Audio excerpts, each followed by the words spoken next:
Welcome to the American Med Spa Association podcast, Medical Spa Insider. This week, AmSpa founder Alex Tiersch is speaking with Brittany Croasdell, MS, FNP-BC, APRN, CANS, and co-owner of Fulcrum Aesthetics. Refresh your body, mind, and career at the Women in Aesthetic Leadership Conference, being held October 3rd through 5th at California's beautiful Terranea Resort. Walk is more than just another convention. It's an immersive retreat that combines education and networking with rejuvenation.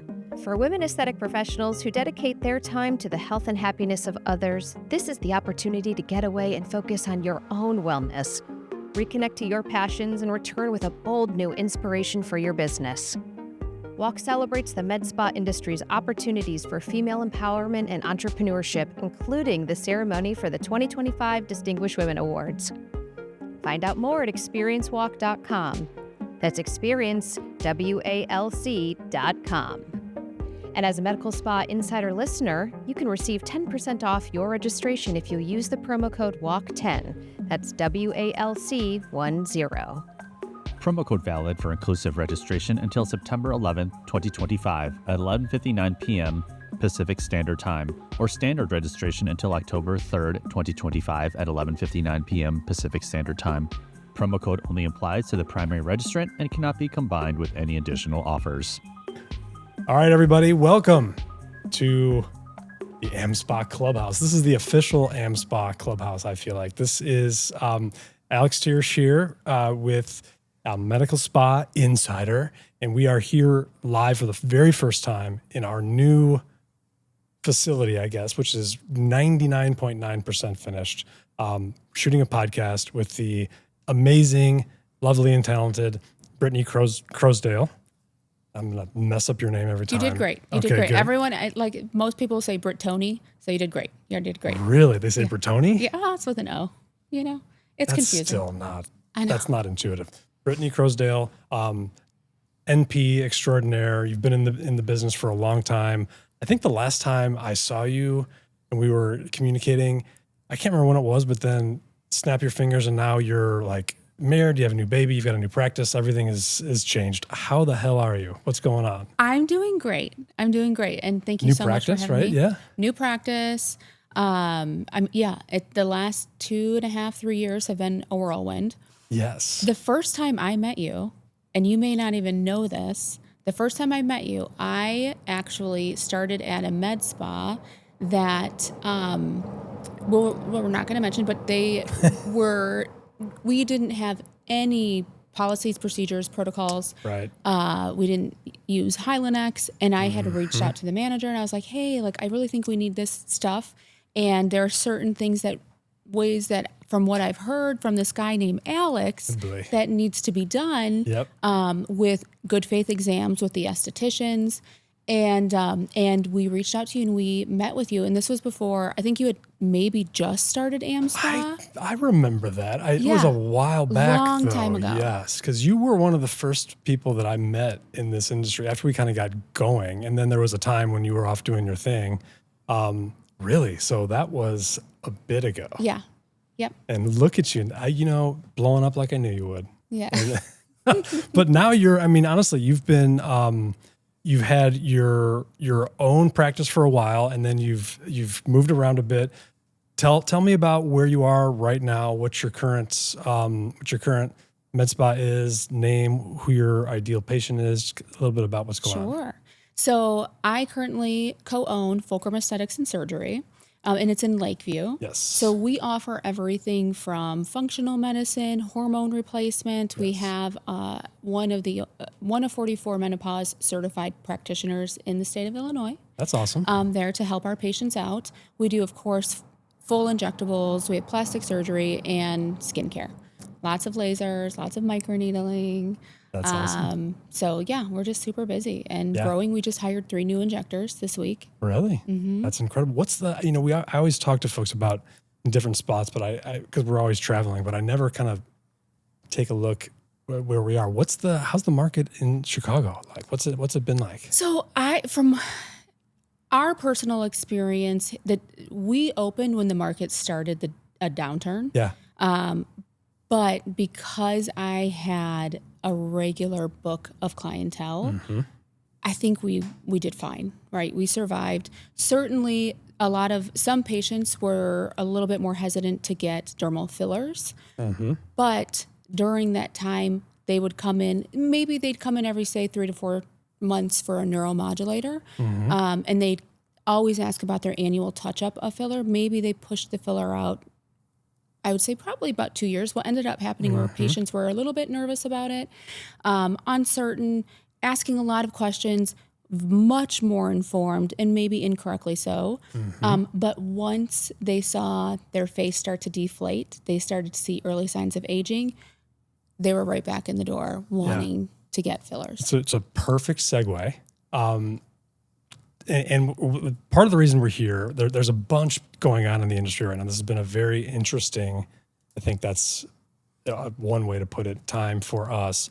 But we're going to get into some of the misconceptions on HA fillers, misconceptions and some of the misinformation that's coming out just around the industry in general, how we're fighting back, how our good friends at Allergan are fighting back. They've got a brand new report out that we're going to get into, which is an amazing resource for you for everyone to see. I think actually it should be dropping. That's the word that we use in the industry, drop. Today, I think, right? This is being released. So we'll put a link for that in the show notes and you can see that. But kind of leading into that, you mentioned that some of your patients were a little nervous about getting fillers or talking about fillers. And that's a kind of a perfect segue into what we're going to be talking about. Why is that? What were some of their concerns and how did that conversation go?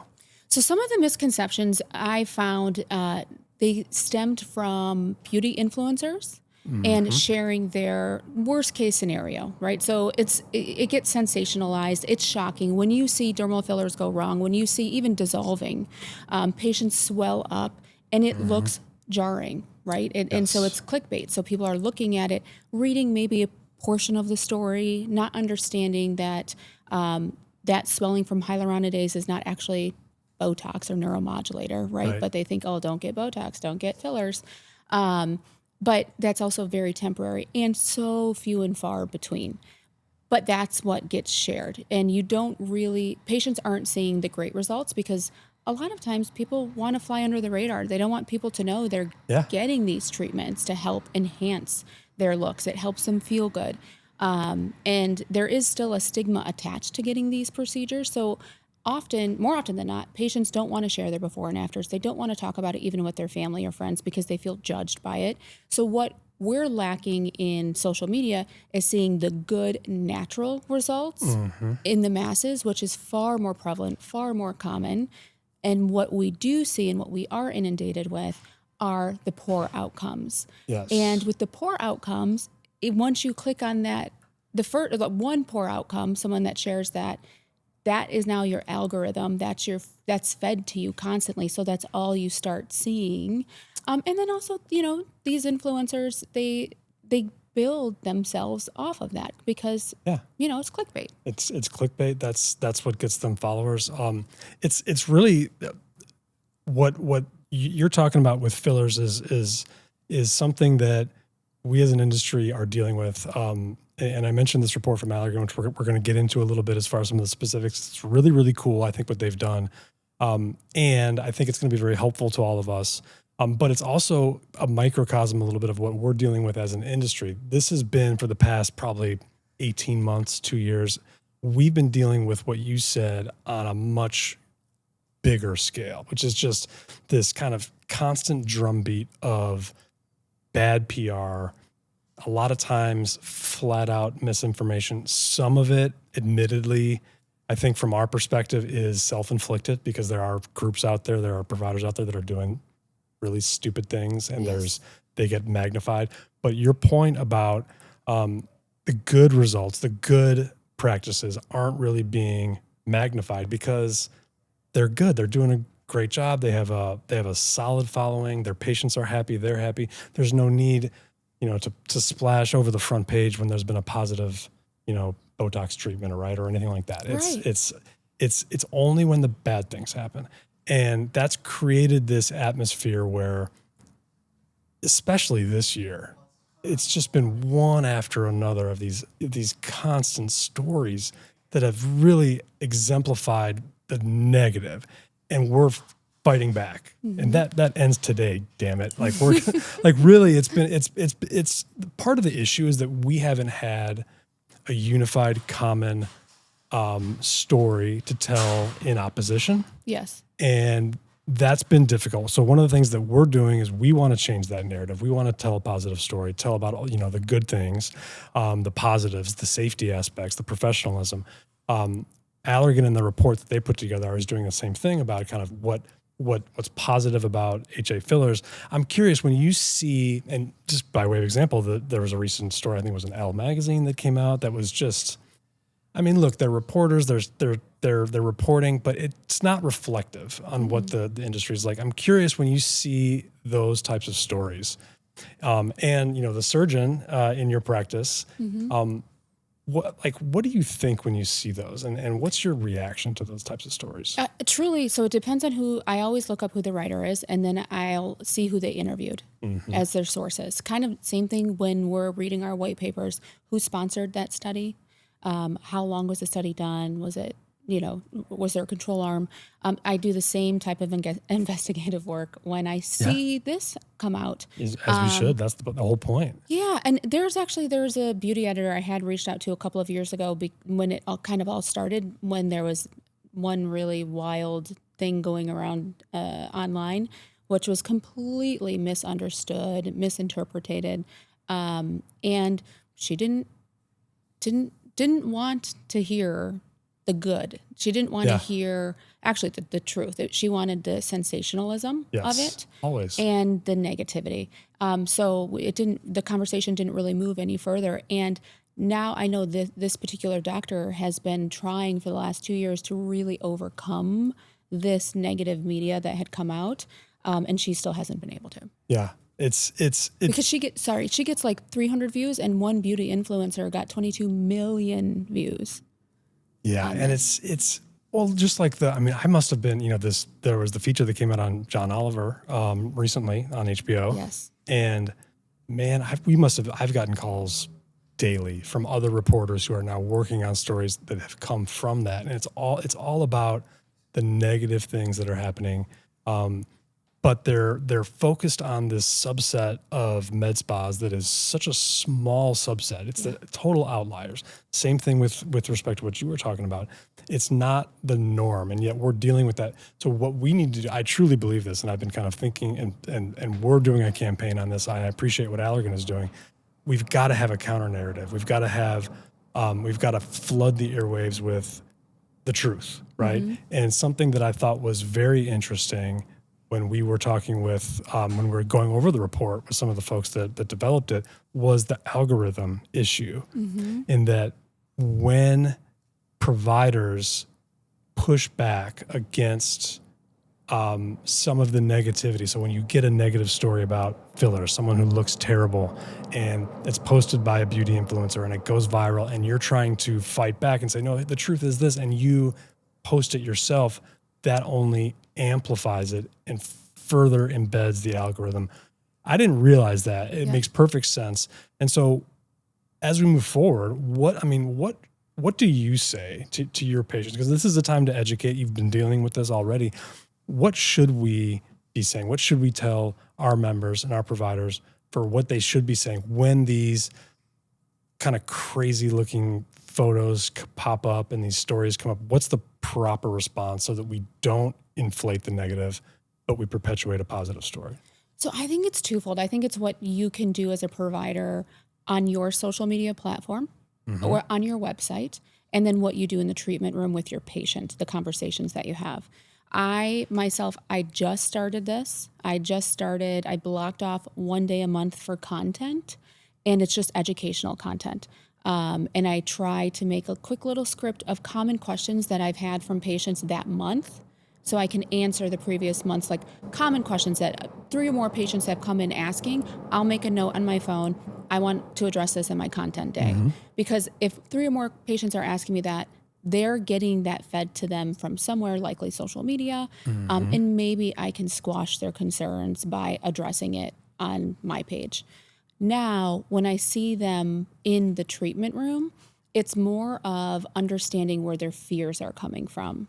And a lot of patients, two things. They don't want public shame, so they don't want their friends or family or spouses. A lot of women don't want their husbands to say anything negative about it. If a husband happens to make a comment, like I've had patients say, oh my gosh, he made a comment, he said my lips look so big or my cheeks look so big, and then but they had just been injected, they're swollen.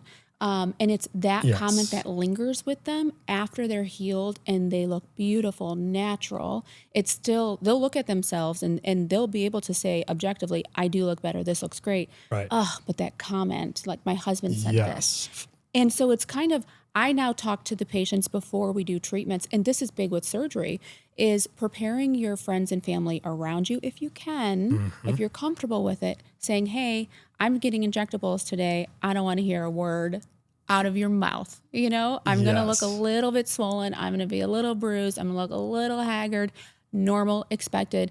It's because I'm in it for the long game, you know? Yes. And so I think a part of it is also helping combat the psyche, helping combat the damage that family can do with those little kind of backhanded comments. And they don't mean to hurt you at all. They're just making a comment kind of like, oh, you're really swollen. Why are you Who bruised? are these husbands, though? I need to have a conversation with them. Everybody knows not to do that. No, Thank you. Thank you. And then, I also think it's understanding where their fear. So they don't want to look abnormal to their friends, family at all. And then some of them just don't want anyone to know they had anything done. And are you still seeing that even now? Because that was a big thing, in the early 2000s. I feel like that's lessened with all the social media attention, but you're still seeing that even today. So it's really interesting. During COVID, patients, we went, again, the pendulum always swings, right? So during COVID, a lot of patients coming in, very busy practices. And I had a patient who was upset and emailed me afterwards because I didn't ask to post her before and after. And she thought that I didn't like her outcome, my results on her, because I didn't want to post about it. Really? Yeah. And now it's kind of back to when I first started practicing. Patients don't want to be asked to post before and afters. Really? Yeah. They don't. It's one of two things. They either want it for free if you're going to post it because they understand that it's being used. You're posting before and afters on your social media. It is slightly commercialized. No, I'm not getting a kickback. We don't get paid for it. Obviously. It's sharing information, but it does help with that trust building and it helps bring new patients in. And so they either want it for free, which that's you can't do. Happen, Or they just don't want the comments of wow, you look really good, but it's because you had Botox. Yes. They don't want that. Which I get. Yeah. They don't want their natural beauty to be diminished because they're seeking out these procedures. That's interesting because I feel like it's almost like the way these treatments are being talked about and the way that you as a provider are offering them, it's evolving with the treatments themselves, right? Because when we first started out, when I first got in this industry, it was very much people didn't want anyone to know just because they didn't want them to know they were treated, period, right? Yeah. Now, from what you're saying, it's almost like that's not as much the issue, but they don't want to be judged by either someone's thinking they're overdone because of some of this negative stigma that's attached to it. They want to feel natural. Their damn husbands are going to say something or their family's going to say, which I actually have had that happen with someone I know. Their mom said something to them and she still talks about it to this day, even though you're right, a week later or whatever it was, everything looked phenomenal. Yes. And it was just, I just couldn't believe it. Real quick, I want to make sure that I get this because I didn't mention it. This report, which by the way, you will post below so you can see it, the Aesthetics Evolution, the Hyaluronic Acid Injectable Fillers Report which is by Allergan, but it is very much agnostic as far as brands. It just talks about kind of the entire industry as a whole. You were asked to kind of be a part of this and provide some insight. I'm curious, what was when you were approached about this, what was your reaction and what was the impetus behind you wanting to be a part of this report and just kind of helping do what you do right now? I was really impressed that Allergan was doing this report because, again, it is unbiased, right? So it includes all brands. It's not just specifically theirs. They're doing a ton of market research. And I really wanted to share what I'm experiencing in my clinic in Chicago, right? Yeah. So this is our demographic across the country. So it might be unique to someone else in New York, someone else in, a small town in Denver. So I wanted to share my experience, but I also wanted to hear what the market is saying, and is what I'm seeing in my practice reflective of what the market is showing. Yeah. The market Did anything reports are surprise you? You know what did surprise me was that consumers they trust a medical provider more than the influencers. And I felt like That's good. that's great. Great news. And it's encouraging it. That's why I'm now carving out content days, because I didn't feel that way. Because a lot of the information, while they're coming into my room and wanting, or DMing me or emailing me, asking for clarification on what they just saw, sometimes, again, it just leaves a lasting impression. And while they might believe the information and they're educated, they still like that. There's that lingering kind of like gut or mistrust that can ensue. And so that to me was it was a happy finding, but I was a little surprised. Well, I'm surprised that you were surprised, but at the same time, I'm not, because that's the power of where we are. Like there was one, I've got some of the statistics here, and one of the ones that jumped out at me, I need bifocals now. I'm gonna have to make the plunge. Among people who are considering aesthetic treatments, the social media accounts were the most used destination for finding out information, often from their providers, though, which is great. But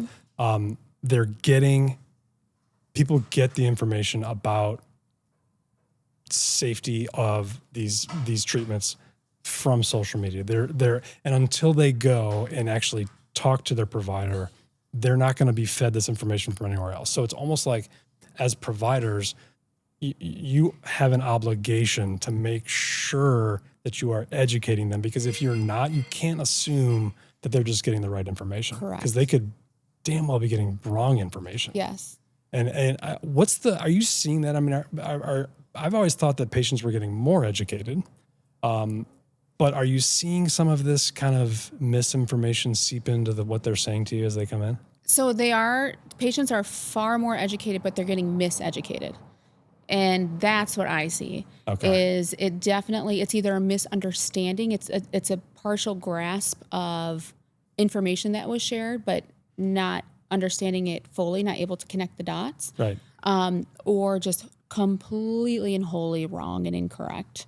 And it depends. Again, like there are certain groups that are super anti-neuromodulators, super anti-dermal fillers. And there'll be some people in those groups kind of almost stalk medical providers and their pages, and will just like troll the comments. And that's what I will see those questions coming in. Well, I read this or I read that. I'm like, oh, that was a comment by someone who is very much misinformed or had a really poor, unfortunate outcome and is now kind of fear mongering. Yeah.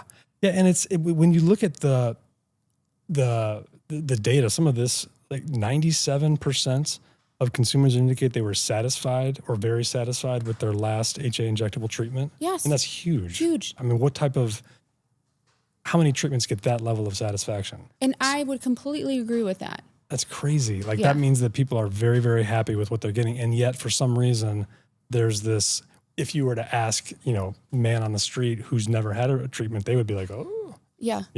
And then similarly, like, 9 out of 10 thought of women who got injectable HA injectables thought their look was improved or very much improved.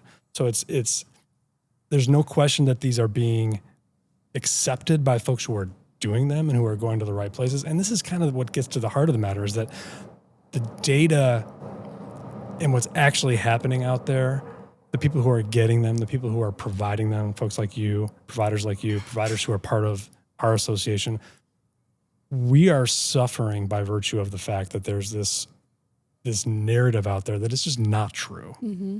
And it really kind of pisses me off a little bit because it's just not fair to what we're doing. And so I don't want to get up on my soapbox, but it's really it's difficult for me to stomach sometimes, and I think it's time that we do it. And coming from you, I mean, Chicago is a Midwestern, so you're probably not going to get as much of the overfilled kind of. It's a very natural kind of place anyway. Yeah. So, but what's the number one fear that you get from patients?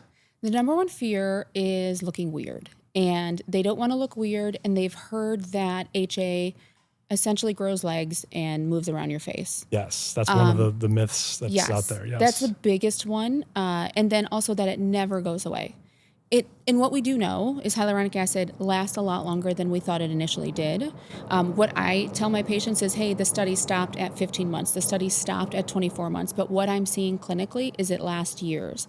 Some patients, it can last longer than that. Mm-hmm. And it just depends on your body. We don't know if your body is going to hold on to it for 10 years. It depends on how your body, if it encapsulates it or not. And then there are some patients too who swear, like I have 2 patients in my clinic now, I inject their lips this is just 2 patients, by the way, every 4 to 6 months. It does not look like I have ever put filler in their lips. It just goes away. Their body gobbles it up. Now, what's interesting is their mid-face temples hold filler really well. That HA does not go anywhere. But the HA in their lips goes away. So again, this isn't cookie cutter. Every patient is unique. How your body's going to break it down is dependent upon that patient. So that it's more about educating them. So their biggest fear is if I inject their cheeks, then potentially that filler is going to grow legs, move down to their jowl, or give them, a little turkey neck. Yeah. And then it's going to stay with them for decades. Yeah. Right. And And that's not what happens. that doesn't happen. Exactly. Filler will occupy the space that it's injected into. And so if you do inject it into a space that has a larger fat pad, it over time can it will spread throughout that fat pad. It just relaxes into, it's called filler spread, but it does not migrate outside of that space.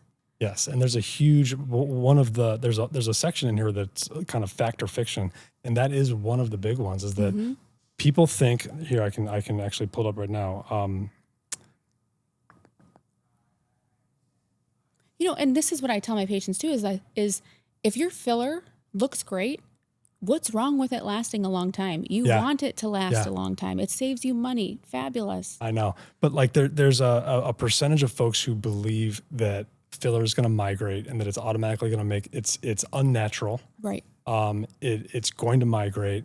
It's not dissolvable. Right. And these are all things that are all not only false. I mean, they're completely false. They're completely wrong. Yep. How frequently are you having to debunk myths like that in your every practice? Day. Really? Literally every single day. I have another patient who had gotten injected a couple of years ago in California, and she's seeing me because we have ultrasound in our clinic, and she wants me to dissolve her hyaluronic acid via ultrasound only because she read online that it can only be done via ultrasound, which is not, it's not wrong, but it's also not accurate. If you can see the filler, you can dissolve it. The only time that you really need ultrasound guided is if it's for complications, like a nodule that you're trying to isolate and reduce the amount of HA or hyaluronidase that's being used to dissolve that HA. Absolutely, ultrasound's indicated for that. But if you're just doing pan-facial Hylenex just to get rid of your filler because she heard that she needs to get rid of her filler, looking at her when she came in, I was stunned because she's beautiful. Doesn't look like she really had. The only reason why someone might say she's had anything done is because for her age, she looks about 15 years younger. She's stunning. Which is not overfilled at all. Not a bad thing. Not a bad thing.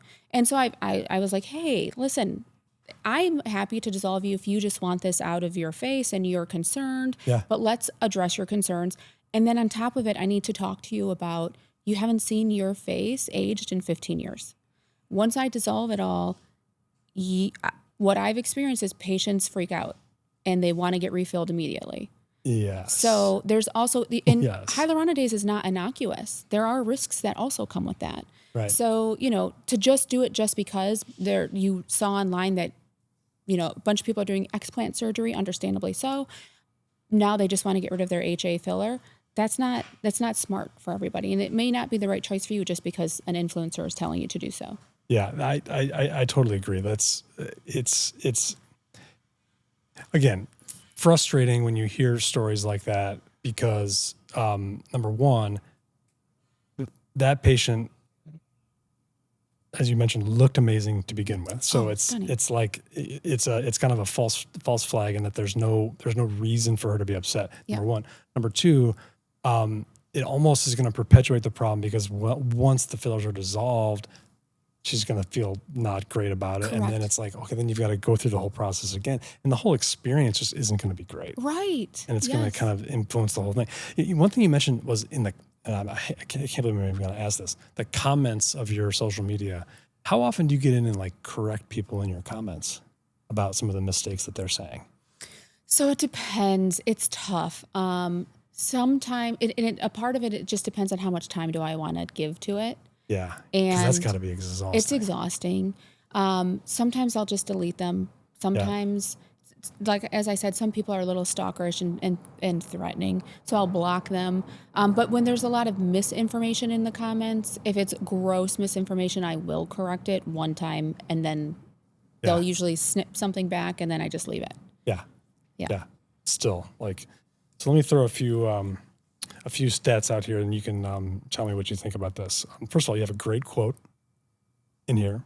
78% of consumers this is not your quote, but 78% of consumers strongly agree that they want a more natural look, and that you said the pendulum always swings, and a more natural aesthetic is definitely key now. Yes.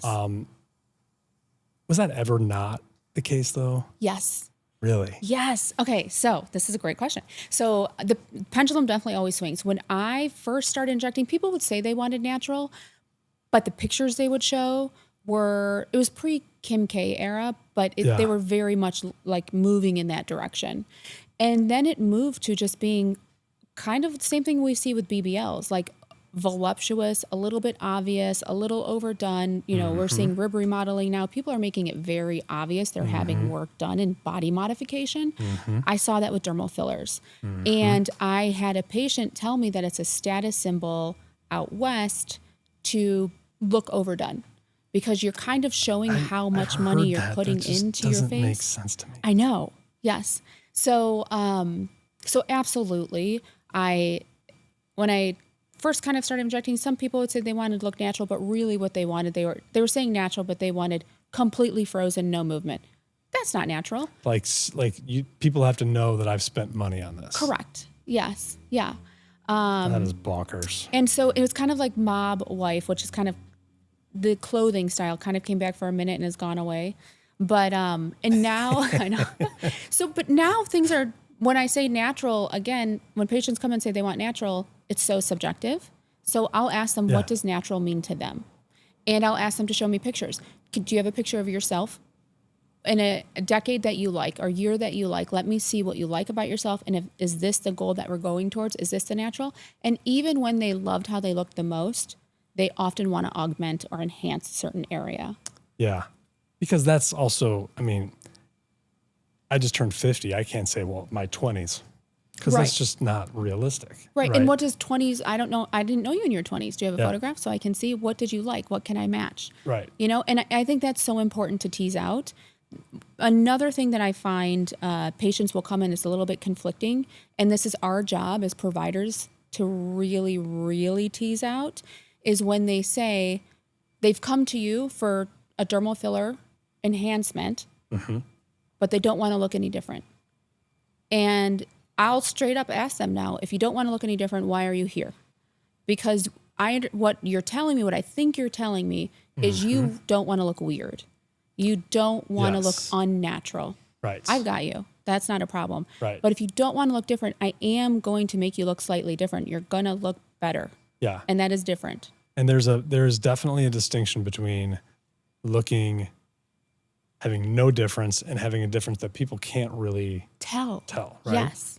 Yeah. I had a patient yesterday who she came back for her follow-up after we did filler, and she was like, I absolutely love it. I can see the changes. And she was like, my jawline looks better. My cheeks look better. She was like, but my husband says he doesn't look like I had anything done. And she was like, I was so happy that he said that. That's the best thing. Yeah. Now, are you seeing, so one of the other stats in here, 91% of Gen Z and younger millennials believe providers' natural looking results is an extremely or very important factor. Are you seeing any sort of an age difference with the way that your patients are approaching natural looking, or is this kind of across the board that people want more natural looking results? Or so the younger patients are really actually they come in for prevention. They're saying, I don't want to look like my mom, my grandma. My mom told me she wishes she started this earlier, so she wants me to do it now. I guess that's natural. Yeah, that's so in a way. Yeah, making and their yourself look goal is natural. to not look quote unquote weird later on in life. That's the goal, certainly. Yeah. And certainly, like when you think about the types of searches that are being done, it's things like natural, healthy, which is I think a big from the positive side of things, which is another when we talk about setting the narrative and setting kind of the positive algorithms for how we deal with search terms and social media, we have to focus on those types of things as opposed to just flashing up and always talking about the negatives. The natural, healthy, I think is a big one. And I see that too. It's like, man, it's like these folks that don't want to look natural, I don't get it. I don't mean, understand. everyone to each their own, but. So I will say I don't have a ton of those patients coming in, but it's also not my aesthetic. And I think you get what you put out there. Yeah. And so I certainly notice the more I post about, let's say PLA and lasers, I have a lot more inquiries about that. Mm-hmm. And so if I were someone who loved an overdone look and that's all I posted, that's likely all I'm going to get coming back into.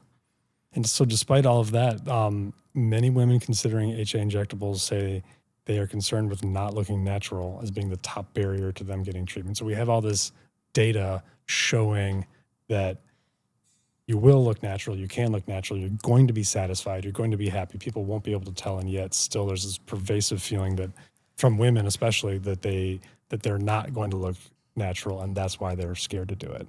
So we have in our clinic, every single room has before and afters on the TV and in the main waiting room as well.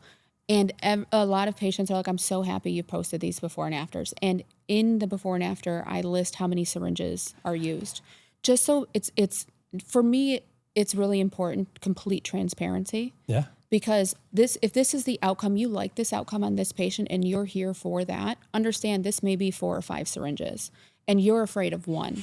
So we've got a big knowledge gap that we have to overcome immediately. Yeah. So for me in my practice, helping show before and after pictures definitely helps overcome that fear, because they start to understand, oh, okay. And there's that analogy of like, one syringe is 1/5 of a teaspoon. Patients don't necessarily get that because a lot of them aren't cooking at home. So they really don't know what that means to them. Yeah, to me, that's a lot. Yeah, right. They're like, oh, damn. But what helps them is seeing a before and after picture and saying, hey, that was 4 syringes to achieve this outcome. If you like this, and even still in that outcome, you still see slight hollowing, slight shadowing. And if you don't want that, that's going to be an additional syringe or 2, depending on your body.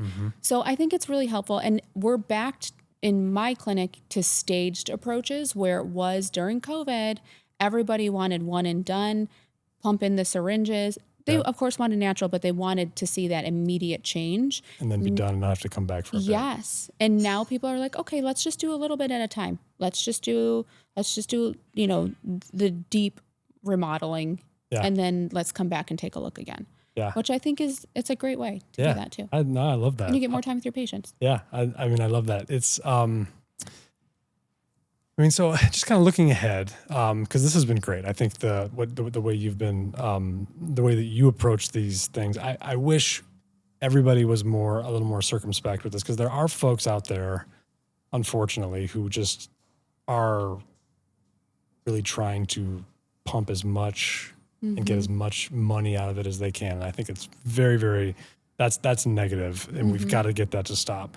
What do you, if there's one thing you wish some of the like younger providers coming up would know about this issue, training and in terms of training and educating them on how to address some of these misconceptions, some of the way that folks are addressing how they look with fillers, what would that be? What's the kind of one or two takeaways?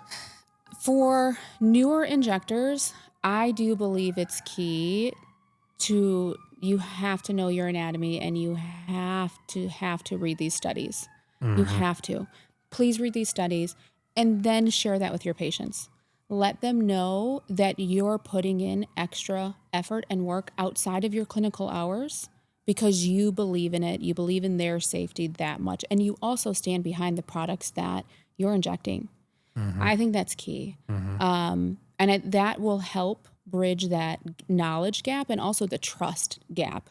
Because when you're a brand new injector, patients are a little bit more hesitant to inject with you, to be injected by you. But if you can show them that you've gone above and beyond, you're highly knowledgeable, you've put in some extra time and education with cadaver courses, with books, post about it, share what you're learning, not just post you reading, but share what you learned so they can deduce who you are as an injector and a provider for them. I think that's key. And then why I do train for 2 companies, I'm pretty agnostic. I pride myself on that, and it's been a battle with all of the companies that I've trained for.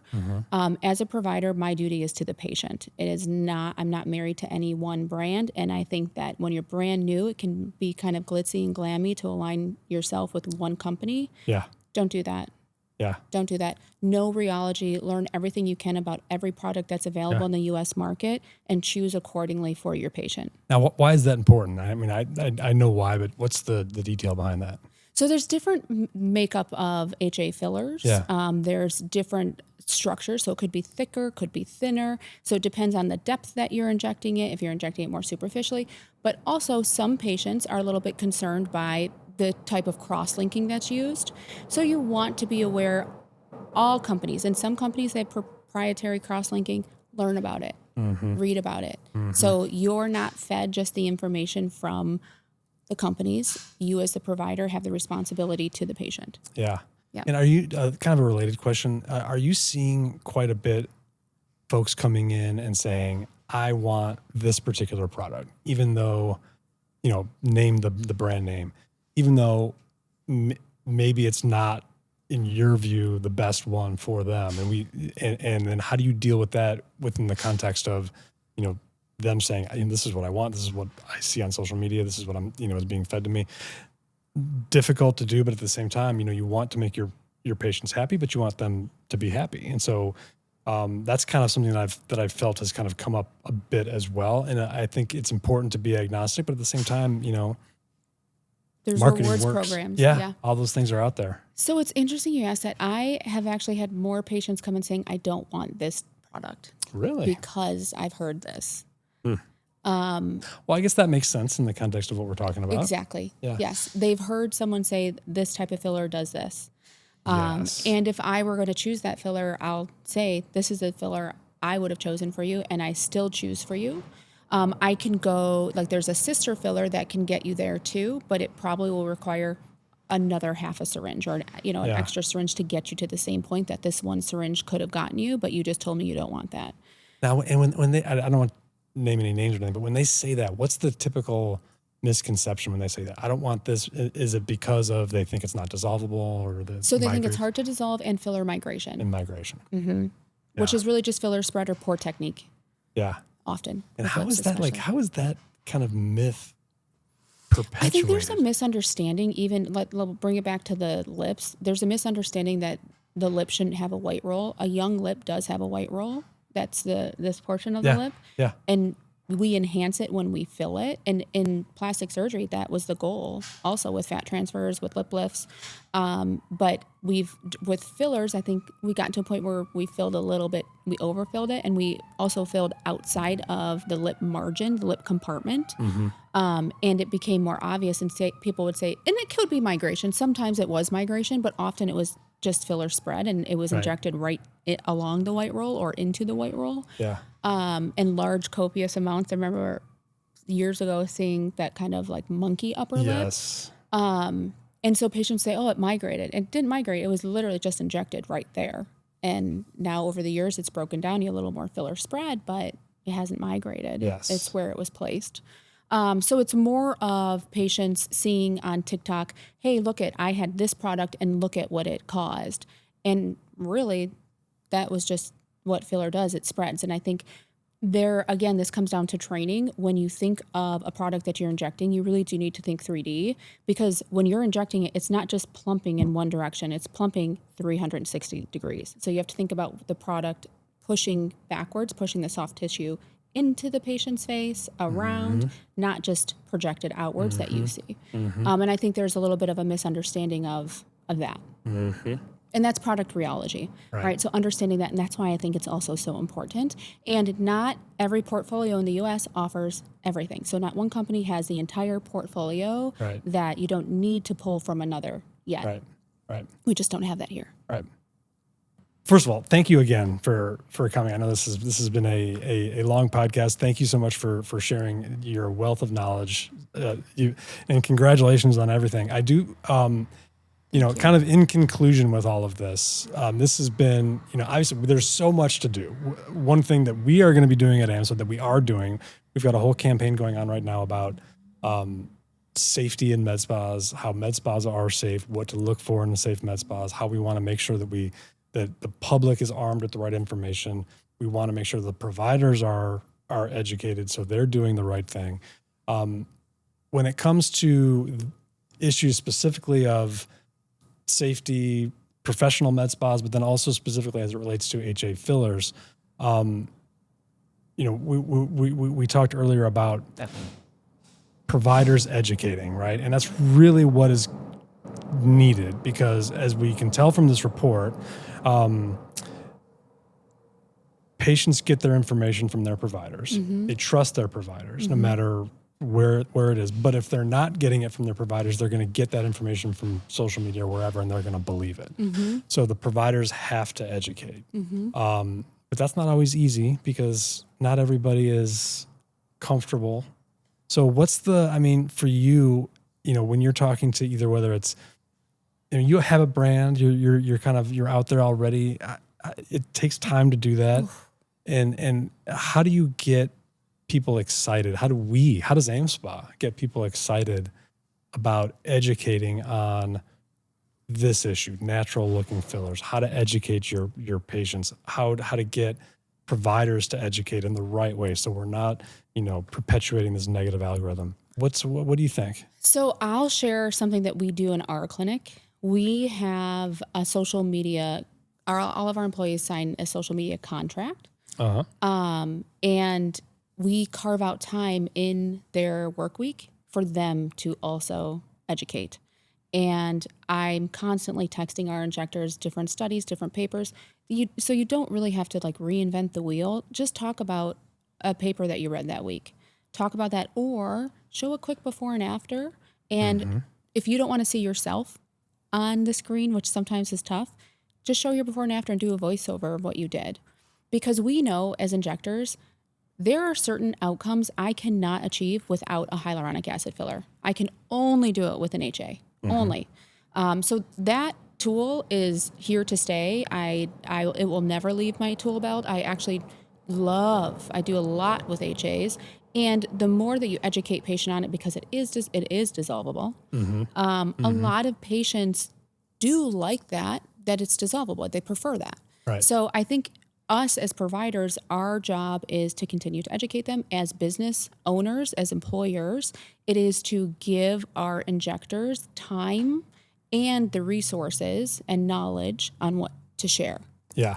Well, and I think that that's what we're doing right now. And again, kudos to Allergan for what they're doing, because we have a lot of resources now. Yes. We can say, like, there are things you can show and say on social media that, and the more that we all collectively do that and get out the right information, the more hopefully that algorithm will build and we'll start getting more of those right things. We are going to be doing a lot of PR and trying to get some of these stories out there. I think we have to get the positive, correct information out into the world collectively, not just you, not just me. It's got to be everybody. Because if we're just doing it, it's not going to work. It's got to be all of us. Why don't you hold it? You have a copy of the thing just for our viewers at home. I mean, oh my goodness, it's so beautiful. Pretty. It is very nice, and thanks. I appreciate them for allowing us to. They came to us and asked us to talk about it, so we were happy to do that. But we're going to have a lot more on this and a lot more of things that we can say, a lot more ways to educate. Brittony, thank you so much. Thank you so much for your time, and best of luck. And you're killing. Come back sometime soon. Once this is all done, we'll have you come over. We'll throw a party or something. Yeah, I'd love that. And then, are you going to be in Terranea?